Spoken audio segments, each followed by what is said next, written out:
किसी जंगल में टूनी चिड़िया अपनी दो छोटी छोटी बहनों के साथ रहा करती थी। पिंकी और मीनू, तुम्हें तो पता है ना, हम किराए के घोंसले में रहते हैं।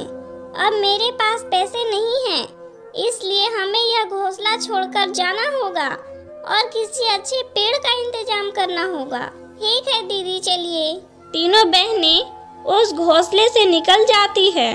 कुछ दूर जाने के बाद टूनी को 3 पेड़ दिखाई देता है। तीनों उस पेड़ के पास चले जाती हैं।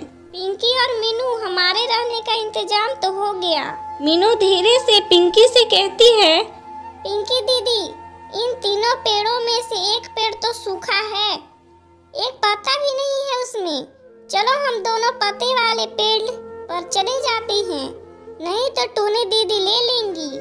मीनू और पिंकी चिड़िया दोनों पत्ते वाले पेड़ के नीचे चले जाते हैं।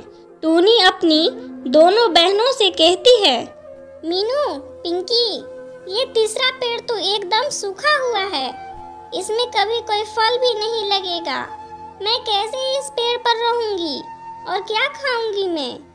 क्यों न हम तीनों एक साथ ही इस पेड़ पर रहें। हम तीनों तो हमेशा साथ रहे हैं ना। मुझे तुम दोनों के बिना रहने की आदत भी नहीं है। नहीं दीदी, हमें आपके साथ नहीं रहना है। इतनी मुश्किल से तो हमें आपसे छुटकारा मिला है। आप अपना इंतजाम खुद ही कर लो। पिंकी, तुम तो मेरी छोटी बहन हो ना, तुम तो मुझे अपने साथ रखोगी ना? नहीं, मुझे भी आपके साथ नहीं रहना है। वैसे भी आप हमारी सौतेली बहन हैं।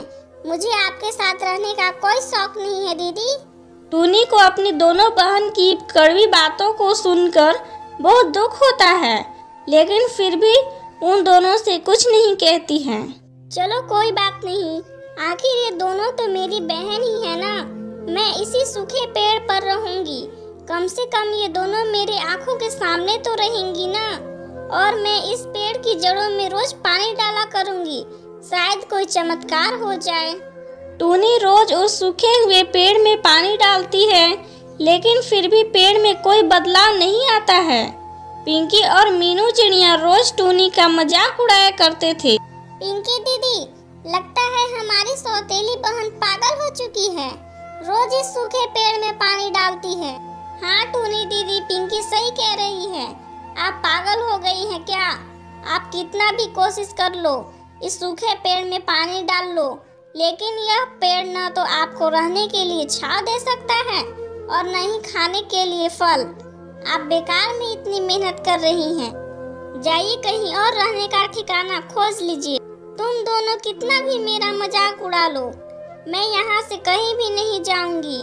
तुम दोनों भले ही मुझसे नफरत करती हो, लेकिन मैं तो तुम दोनों से प्यार करती हूँ ना। तुम दोनों मेरी जिम्मेदारी हो, इसलिए मैं यहाँ से कहीं भी नहीं जाऊंगी। ठीक है दीदी, आपकी जैसी मर्जी, हमें इससे क्या। हम तो अपने अपने पेड़ पर बहुत खुश हैं, आप देख लो अपना। एक दिन टूनी सूखे पेड़ में पानी डालने जाती है, तभी वह देखती है, अरे वाह, इस सूखे पेड़ में पत्ते, मेरी मेहनत रंग लाई। कुछ दिन बाद पिंकी मीनू चिड़िया के पास जाती है। मीनू, क्यों ना हम अपने पेड़ की टहनियों को काटकर अपना अपना घर बना लें। अब तो बारिश का मौसम भी आने वाला है ना। हाँ पिंकी दीदी, आप बिल्कुल सही कह रही हो, आज ही हम अपना घर बना लेंगे। पिंकी और मीनू चिड़िया अपने अपने पेड़ की टहनियों को काटकर अपना घर बना लेते हैं। थोड़ी देर बाद टूनी पानी लेकर आती है, तभी वह उस सूखे हुए पेड़ को देखकर चौंक जाती है। अरे, इस पेड़ पर तो हीरे लगे हुए हैं, कहीं मैं सपना तो नहीं देख रही हूँ ना। तभी पेड़ बोल पड़ता है, नहीं टूनी, तुम सपना नहीं देख रही हो। मुझे किसी बुरी चिड़िया ने श्राप दिया था, जिस कारण मैं बेजान हो चुका था। बुरी चिड़िया ने कहा था मैं तभी फिर से हीरे दे पाऊंगा जब कोई भली चिड़िया मेरी खूब सेवा करेगी। आज तुम्हारी मेहनत का ही नतीजा है टूनी, इस सारे हीरे पर सिर्फ तुम्हारा हक है। तुम इन सभी हीरों को बेचकर अमीर हो सकती हो। फिर क्या था, टूनी अमीर हो जाती है। लेकिन वही पिंकी और मीनू चिड़िया का घर तेज आंधी के कारण टूट जाता है। पिंकी दीदी, अब हम क्या करेंगे? कहाँ रहेंगे हम? हमारा घर तो टूट गया। हम दोनों ने अपनी बड़ी बहन के साथ बहुत गलत व्यवहार किया है, उसी की सजा हमें मिली है। हाँ मीनू, चलो हम टूनी दीदी के पास चलते हैं। हम उससे माफी मांगेंगे, वो हमें जरूर माफ कर देंगी। पिंकी और मीनू चिड़िया टूनी के पास जाती हैं और सारी बातें बता देती है। दीदी, हम दोनों को माफ कर दो। हम दोनों ने तुम्हारे साथ बहुत गलत व्यवहार किया है, उसी की सजा हमें मिली है। ऐसी बातें कर रही हो तुम दोनों मेरी छोटी बहनें हो। भला मैं तुमसे कैसे नाराज हो सकती हूँ? तुम दोनों को अपनी गलती का एहसास हो गया, वही मेरे लिए काफी है। अब तुम दोनों मेरे साथ रहोगी और कभी मुझे छोड़कर मत जाना।